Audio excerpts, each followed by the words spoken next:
venin mortel ou vie éternelle. Il y a 3-4 semaines, j'avais apporté un enseignement sur Nicodème et sur sa relation avec Jésus. Nicodème s'était posé beaucoup de questions, il avait vu Jésus faire beaucoup de miracles, guérir des malades en abondance, mais en même temps retourner les tables du temple. Et Nicodème était un chef religieux, donc un pharisien, on l'avait présenté, et ça l'a troublé, et ça a créé chez lui un paradoxe énorme, parce que retourner les instruments, les tables dans le temple, chasser les personnes du temple, et en même temps faire une multitude de miracles, Nicodème reconnaissait la marque de Dieu au travers des miracles, mais était stupéfait et retourné par le fait que Jésus retourne tout dans le temple. Et il s'était donc approché de Jésus, et Jésus lui avait apporté un enseignement. C'est ce qu'on a évoqué il y a 3-4 semaines par rapport à la conversion, c'est que la conversion vient de Dieu. Mais elle se reçoit aussi, c'est le témoignage de Dieu. On a vu que Jésus disait à Nicodème, vous ne recevez pas notre témoignage. Le témoignage de Jésus, le témoignage des disciples, le témoignage du Père, de Dieu, vous ne recevez pas notre témoignage. Donc il suffit de recevoir comme un enfant et le serrer dans son cœur, le témoignage de Jésus. Et Jésus reprochait à Nicodème de rejeter ce témoignage. Et dans l'enseignement que Jésus apportait à Nicodème, un peu plus loin dans cet enseignement, quand Nicodème lui disait « Mais comment peut-il se faire ?» Donc Jésus lui dit « Vous ne recevez pas notre témoignage ?» Et Jésus, à un moment, lui dit « De la même façon que Moïse éleva le serpent dans le désert, le Fils de l'homme doit être élevé, afin que quiconque croit en lui ne périsse point, mais qu'il ait la vie éternelle. » Comme Moïse, c'est l'enseignement que Jésus a donné à Nicodème. Et je voudrais ce soir apporter une parole axée justement sur ce verset, sur ces 2 versets. Et comme Moïse éleva le serpent dans le désert, il faut de même que le Fils de l'homme soit élevé, donc le Fils de l'homme soit élevé, afin que quiconque croit en lui ait la vie éternelle. Jésus a donné là un principe fondamental pour l'homme, fondamental. Et il s'agit là dans ce verset-là, soit de périr, soit d'avoir la vie éternelle. Soit de périr, soit d'avoir la vie éternelle. Vous savez, il y a quelque temps, j'ai eu l'occasion de rencontrer un médecin, bon voilà,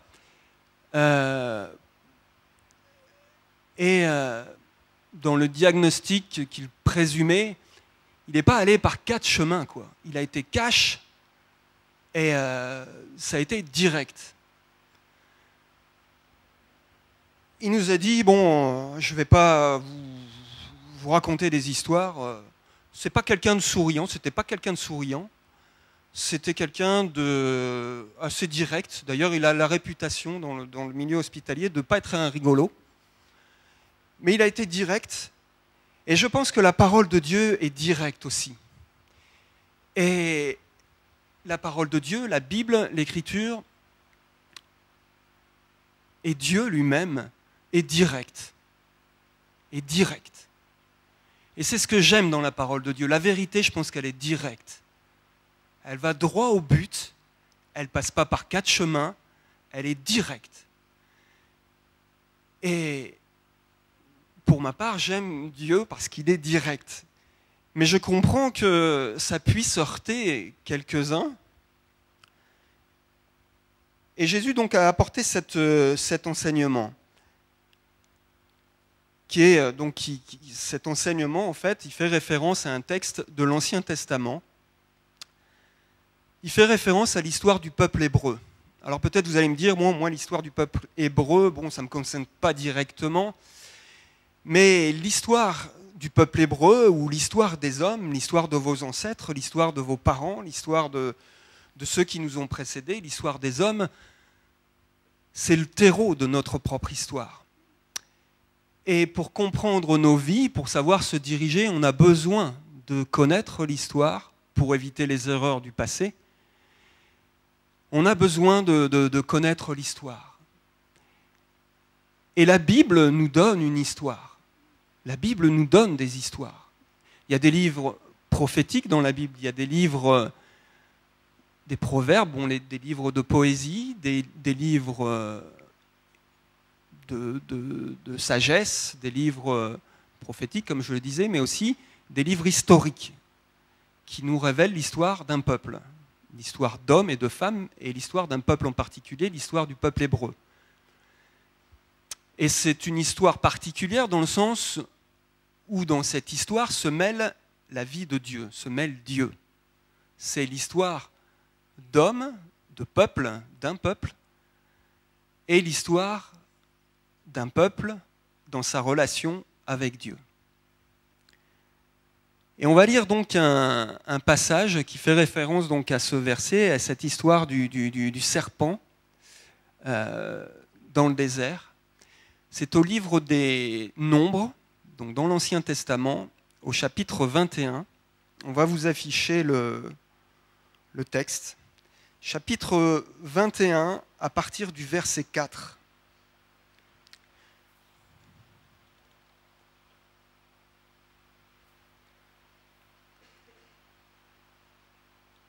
Israël, je fais un petit rappel. Israël, donc les Hébreux, sont sortis d'Égypte sous la direction de Moïse. Ils ont vu la main de Dieu, des miracles, et ils sont dans le désert. Ils ont marché un certain nombre de jours déjà, quelques mois, et ils se retrouvent dans le désert. Et là, le peuple hébreu est, pour le coup, spirituellement, dans sa façon d'être, moralement, un peu désagréable et peut-être lassé, je ne sais pas ce qu'on pourrait dire. On va lire le texte. Donc à partir du verset 4, chapitre 21, Nombre 21, verset 4. Alors le peuple, ils partirent de la montagne de Hor par le chemin de la mer Rouge pour contourner le pays d'Édom. Le peuple s'impatienta en route, et parla contre Dieu et contre Moïse. Pourquoi nous avez-vous fait monter hors d'Égypte pour que nous mourions dans le désert ? Car il n'y a point de pain et il n'y a point d'eau, et notre âme est dégoûtée de cette misérable nourriture. Alors l'Éternel envoya contre le peuple des serpents brûlants. Ils mordirent le peuple, et ils moururent. Et il mourut beaucoup de gens en Israël. Le peuple vint à Moïse et dit : Nous avons péché, car nous avons parlé contre l'Éternel et contre toi. Prie l'Éternel afin qu'il éloigne de nous ces serpents. Moïse pria pour le peuple. L'Éternel dit à Moïse : Fais-toi un serpent brûlant et place-le sur une perche. Quiconque aura été mordu et le regardera conservera la vie. Moïse fit un serpent d'airain et le plaça sur une perche. Et quiconque avait été mordu par un serpent et regardait le serpent d'airain conservait la vie.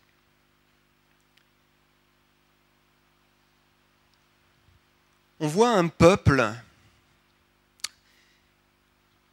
qui se rebelle contre Dieu et contre Moïse, celui qui a été choisi pour guider ce peuple, le berger d'Israël. Ils se rebellent et ils en viennent à regretter l'Égypte. Et donc, ils vont très loin, puisqu'ils disent même, ils considèrent que la nourriture que Dieu leur a donnée, au travers de la manne, est une nourriture méprisable. Donc c'est un peuple qui commence à se rebeller. l'amertume, la rébellion commence à monter dans son cœur. Et l'amertume, la rébellion va engendrer la violence, peut engendrer la violence et peut engendrer des actes de folie. Et avant que tout le peuple perde les pédales, Dieu va agir. Et il va agir directement. Et ça peut vous paraître sévère, mais il va frapper d'une certaine manière le peuple, le corriger. Sur la multitude des Hébreux dans le désert, certains vont mourir. Et la Bible dit que beaucoup vont mourir à cause de ces serpents. La réaction de Dieu est sévère, raide, mais elle est vitale pour ce peuple. Elle est vitale. Sinon, le peuple s'éparpille dans le désert, il s'entretue peut-être, il retourne en Égypte, et c'est la débâcle complète. Donc Dieu agit. Et tac, il frappe. Il frappe avec des serpents. Et c'est pas anodin. Et c'est pas anodin. Les serpents qui donc vont frapper le peuple sont pas sans rappeler l'Égypte. Il faut bien comprendre que ce peuple est sorti d'Égypte, donc ils connaissent bien le peuple égyptien, ils connaissent bien l'Égypte. Et dans l'Égypte ancienne, le serpent était vénéré comme un dieu. Et il y avait une multitude de dieux en forme de serpent. Et on retrouvait le serpent dans la représentation de nombreux dieux. D'ailleurs, même sous le je ne sais plus comment ça s'appelle, je ne vais pas donner le nom, mais je ne veux pas dire de bêtises. Mais sur le pharaon, sur la tête du pharaon, il y a un serpent. Et le peuple est frappé par le serpent. C'est une certaine façon pour Dieu de leur rappeler ce qu'est l'Égypte, les dieux étrangers, et leur rappeler aussi la servitude et la mort. Si vous retournez en arrière, Pharaon ne vous fera pas de cadeau. Déjà, il vous pourchassait, il voulait vous tuer. Vous étiez esclaves, dominés, méprisés, sous un joug puissant, et vous voulez retourner. Il faut bien comprendre, à l'image du monde d'aujourd'hui, qui lève le bras contre Dieu, qui s'insurge contre Dieu, qui méprise Dieu, il est parlé de mépris. De nombreux hommes de Dieu sont à tort ou à raison, mais sont mis au banc des accusés ou sont méprisés aussi dans le monde et par le monde.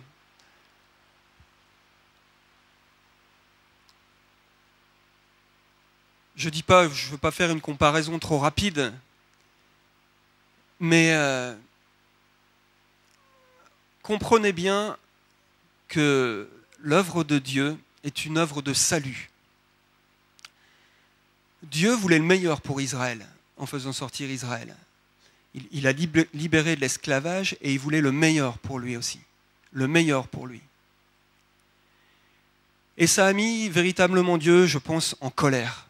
La Bible parle de la colère de Dieu. Il veut le meilleur pour ses enfants. Il met tout en œuvre pour leur salut. Et il traîne, il se rebelle, il regrette, il méprise. Dieu se met en colère et les frappe. Je ne sais pas si vous vous mettez en colère par rapport à vos enfants, mais je sais que parfois ça m'est arrivé de me mettre en colère. J'essaie de modérer ma colère parce que une colère, ça peut faire des dégâts et ça peut faire des dégâts. Mes enfants n'aiment pas trop quand je me mets en colère parce que la colère, quand elle part, on a du mal parfois à l'arrêter, on ne sait pas comment ça peut terminer. Donc que Dieu nous garde de nos colères. Petite parenthèse, que Dieu nous garde de la colère, parce qu'on peut faire mal dans la colère. La colère de Dieu est une colère maîtrisée, une colère directe, une colère précise, et il n'agit pas à consumer Israël. Dans le livre de Job, à un moment, je ne sais plus si je crois que c'est Dieu qui s'adresse à Job, et puis il lui dit, mais d'un seul instant, Dieu pourrait retirer le souffle de tous les hommes. par une parole, il pourrait retirer le souffle de toute l'humanité. Simplement pour vous dire que Dieu a agi précisément et il a agi sévèrement.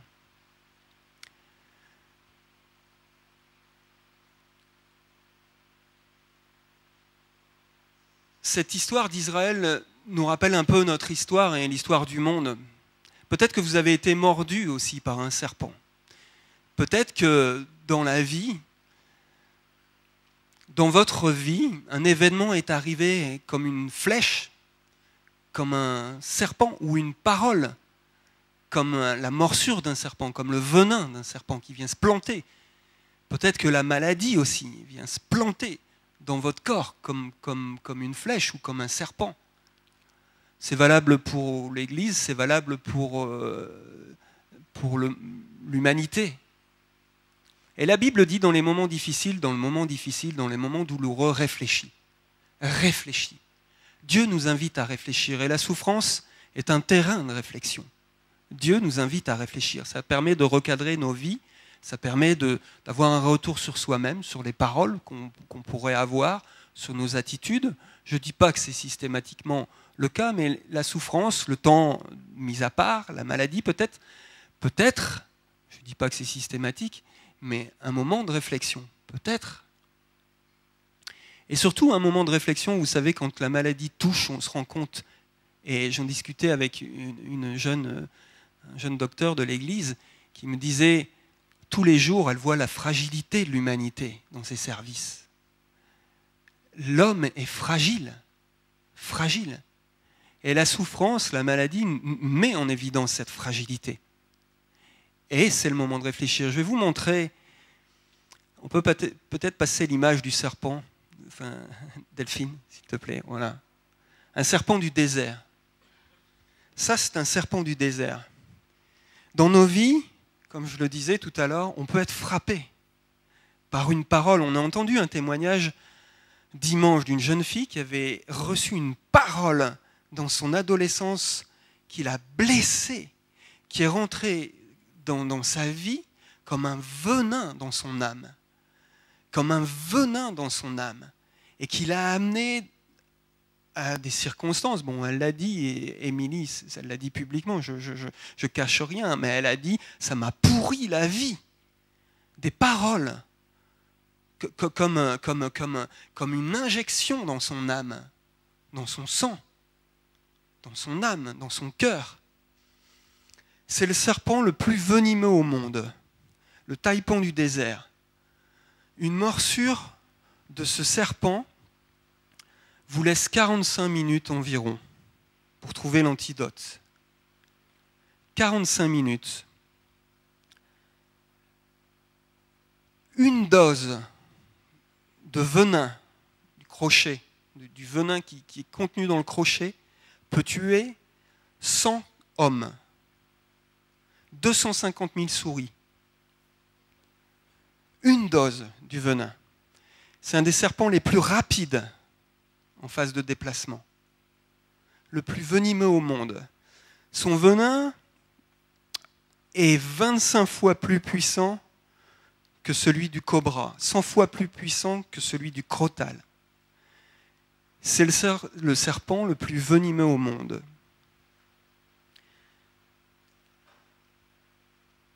Comme je vous le disais tout à l'heure, et pour revenir à l'histoire du peuple hébreu qui a rencontré ce genre de serpent, ce n'est pas exactement ce serpent-là, puisqu'il ne vit pas sur les terres du Sinaï et du désert du Sinaï, mais c'est un serpent qui vit en Australie.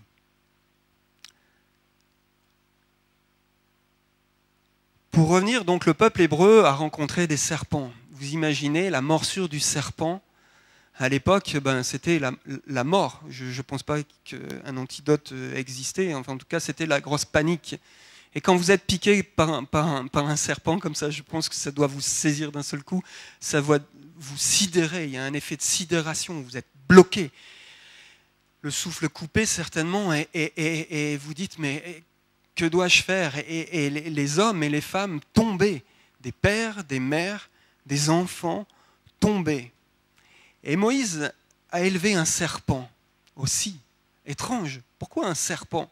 Pourquoi un serpent? D'une part, ces serpents, comme je vous l'ai dit tout à l'heure, représentaient l'Égypte, avec tous ces dieux serpents, toute cette vénération des serpents et tous les faux dieux. C'est le Créateur du ciel et de la terre qui a libéré Israël pour bénir les nations. Donc il y a tout un plan derrière pour bénir les nations, pour bénir les autres peuples. Il y a tout un plan qui va plus loin que l'histoire d'Israël, qui s'intègre dans l'histoire de l'humanité. Moïse a élevé un serpent. Un serpent. Et quand le peuple, la Bible dit contempler, parce qu'il fallait le contempler, c'était bien plus que regarder. C'est-à-dire qu'il y a une recherche. Pourquoi? Qu'est-ce qu'ils vont chercher dans ce serpent? Qu'est-ce qu'ils vont chercher? Le contempler. Pourquoi le contempler?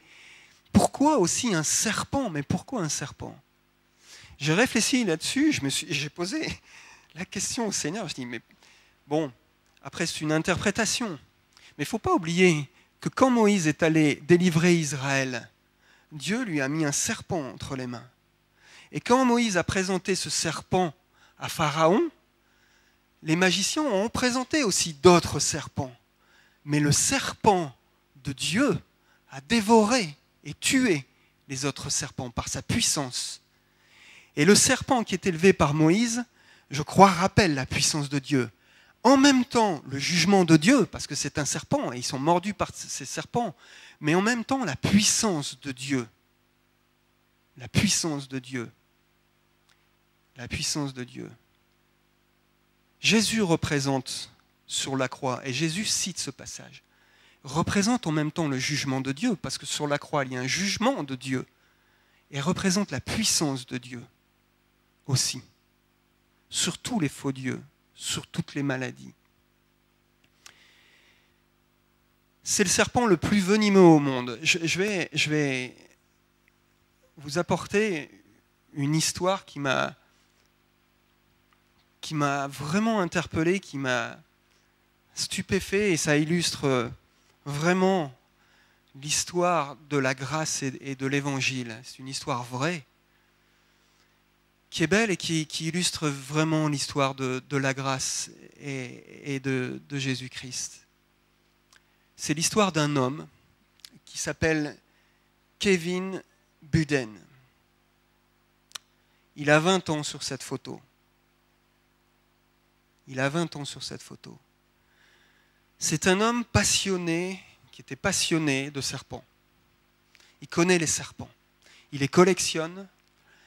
Il s'intéresse à leur vie, il les analyse, et ils sont 3 amis comme ça. 3 amis passionnés des serpents. Ils vivent en Australie et ils ont des collections de serpents. Et ils travaillent avec des laboratoires. Bon, ils ont une étude approfondie sur ces serpents. Bon, voilà. Et il parcourt le monde pour capturer des serpents.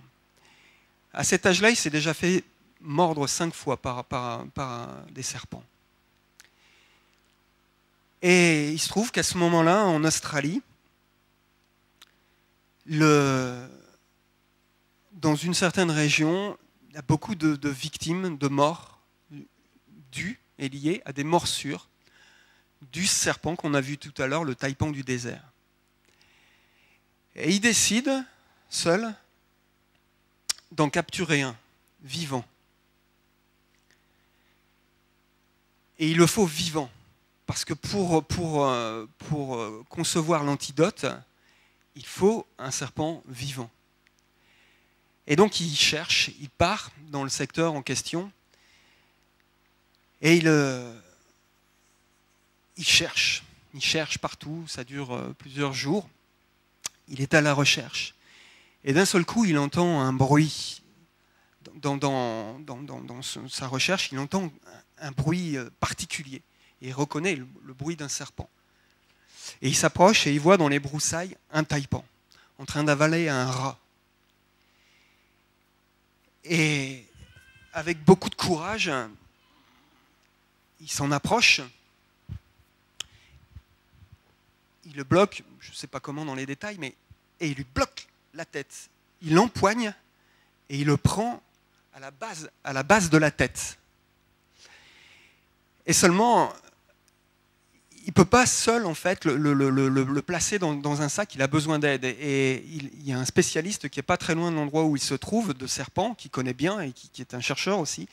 Et il part en courant avec ce serpent à la main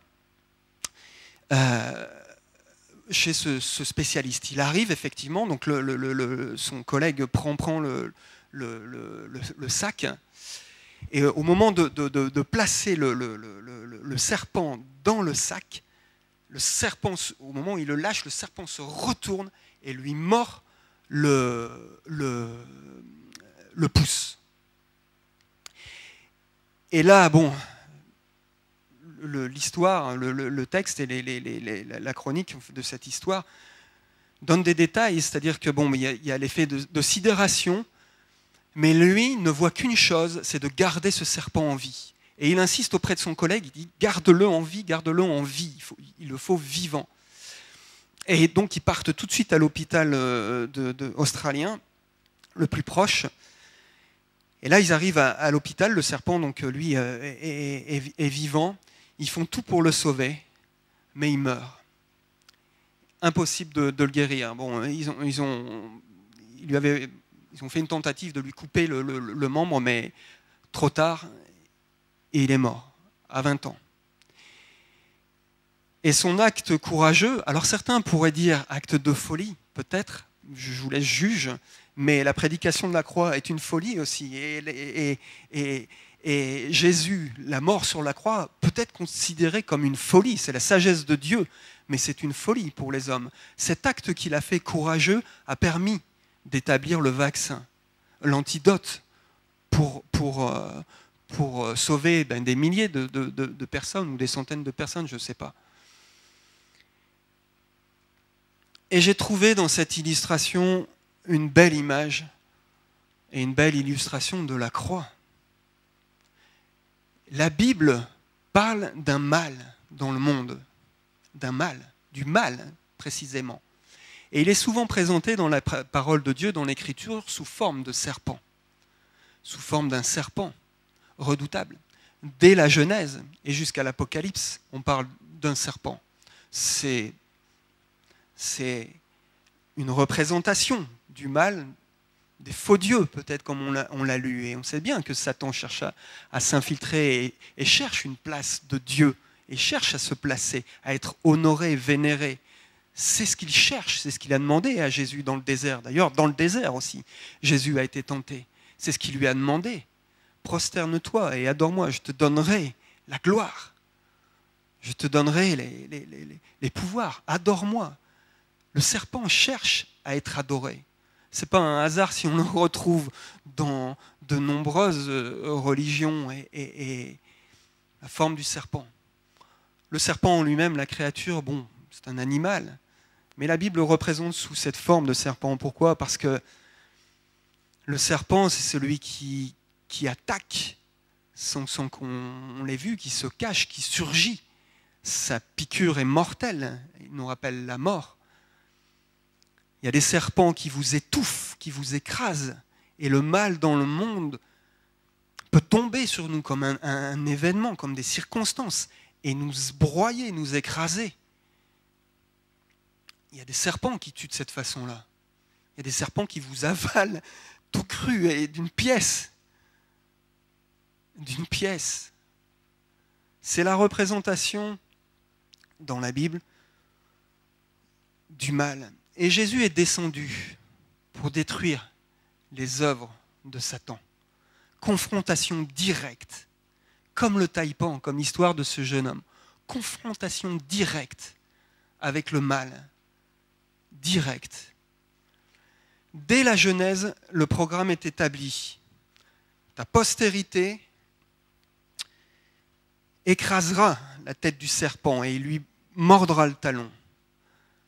Dans ta postérité, il y aura la souffrance liée à une blessure du serpent. Et Jésus est descendu, encore une fois, pour détruire les œuvres du mal. Pour détruire les œuvres du mal.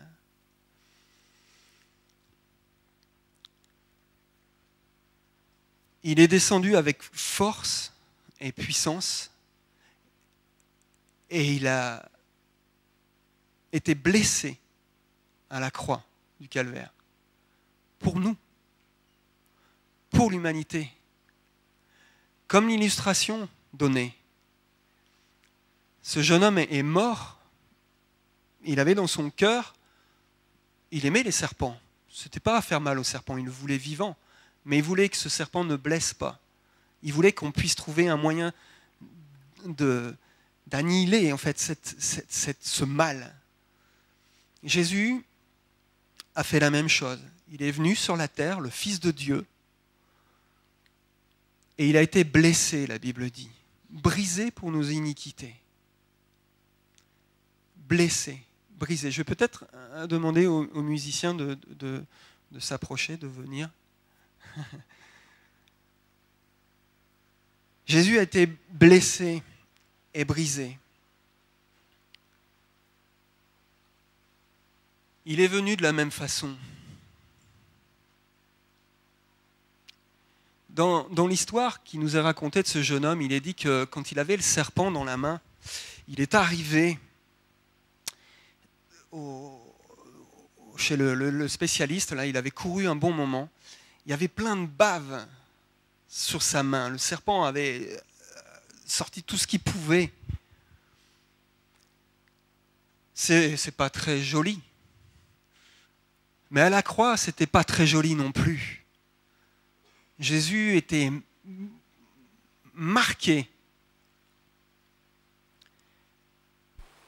Il a dit, Jésus, et je veux revenir à ce texte-là, devant Nicodème, pour lui expliquer à Nicodème la mesure et l'enjeu de son œuvre.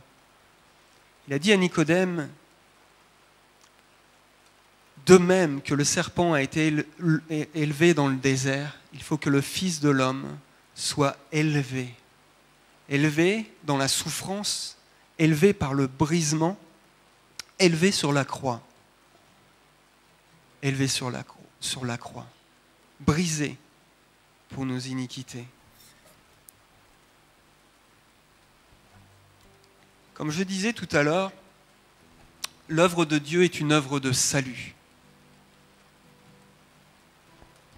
Il a brisé il a puni le peuple, corrigé le peuple, sévèrement par ses serpents. Mais la Bible dit que la colère de Dieu est tombée sur son Fils, Jésus. Et ça, c'est l'œuvre salutaire de Dieu. Mépriser des hommes. On a lu que Israël, dans sa rébellion, méprisait Dieu et Moïse, les hommes de Dieu, au travers de Moïse. Mépriser. Peut-être on pourrait baisser la tête et pour un moment regarder à Jésus sur la croix. Israël a dû contempler le serpent d'airain. Dieu nous invite à contempler l'œuvre à la croix, à la contempler. Dans l'œuvre de la croix, il y a toute la justice de Dieu, mais il y a tout l'amour du Père aussi. Tout l'amour du Père pour nous, pour chacun d'entre nous, pour l'humanité. La justice de Dieu, l'amour du Père. Il y a toute la force du Père par le Fils. Toute la force du Père. Toute la force. Jésus était plein de puissance sur cette croix. Brisé, mais plein de puissance. Et il nous invite à tourner les yeux vers la croix, à regarder cette croix, à la regarder, à la regarder. Je vous invite à la regarder et à décider. La croix, c'est un lieu de décision, un lieu de conviction. Il n'y a pas de plus grand témoignage que le témoignage de la croix. Le témoignage de la croix parcourt toute la terre. Le témoignage de la croix parcourt toutes les nations, toutes les tribus de la terre. La parole et la bénédiction d'Abraham s'accomplit par Israël, par le peuple. La bénédiction se répand sur toute la terre. Le plan du salut se répand sur toute la terre. Celui qui croira et qui sera baptisé sera sauvé. Sera sauvé. La croix reste debout. On l'a plantée en haut de nos églises. On l'a plantée sur nos tombes. On l'a plantée à la croisée des chemins. Et l'homme l'oublie dans notre génération. Les anciens l'avaient plantée partout. On l'oublie, nous. La croix est la source du salut. Elle est l'espoir pour chacun d'entre nous, au-delà de la mort, au-delà des maladies. Sur la croix, qu'est-ce qu'on y voit? On y voit Jésus. Et on entend les paroles d'Ésaïe le prophète. Méprisé et abandonné des hommes, homme de douleur et habitué à la souffrance, semblable à celui dont on détourne le visage, méprisé. Nous l'avons dédaigné, on n'a fait de lui aucun cas. Et pourtant, ce sont nos souffrances qu'il a portées, ce sont nos souffrances qu'il porte. C'est de nos douleurs dont il s'est chargé. Et nous l'avons considéré comme frappé de Dieu, humilié de Dieu. Mais il était blessé pour nos péchés, brisé pour nos iniquités. Le châtiment qui nous donne la paix est tombé sur lui. Et c'est par ces meurtrissures que nous sommes guéris. Le sang de Jésus, la croix, c'est le salut pour quiconque croit. Pour celui qui se tourne vers la croix. Peut-être vous n'avez jamais entendu ce message, peut-être c'est la première fois. C'est le message de l'Évangile qui est prêché par tout le monde. C'est la croix qui appelle tous les hommes. Quand j'aurai été élevé, Jésus disait, j'attirerai tous les hommes à moi. Et ce soir, c'est lui qui vous attire et vous appelle.